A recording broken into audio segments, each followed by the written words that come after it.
So I think it's really an important piece that to understand with sport and actually really in life is that there's ups and downs.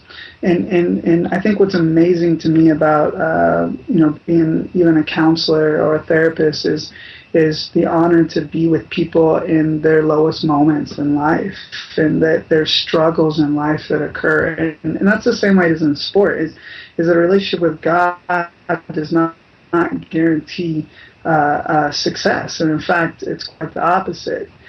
That there's the ups and downs, and there's times that interacts in your lowest points as well as in your successes.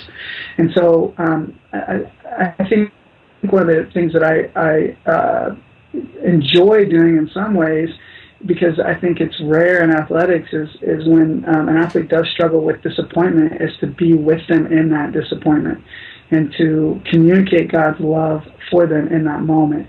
But the key here is this, is when you have disappointing moments or when you don't perform up to speed, the nature of sport is it's important to get better, to constantly get better and to work on being the best you can be. So the key is this: when you do experience that you're able to create enough space between who you are as a person and your performance. That when you can actually evaluate your performance and say, you know what, I kind of blew it today.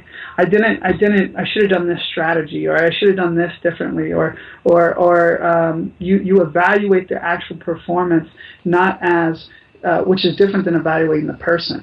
And the shaming that occurs when you evaluate the person is very different than evaluating the performance. So somebody who has a differentiated self from performance would be able to acknowledge the difference between those two. Someone whose identity is wrapped in performance, the evaluation is inherently personal, and that triggers those mechanisms that reinforce shame and fear for the next time they compete.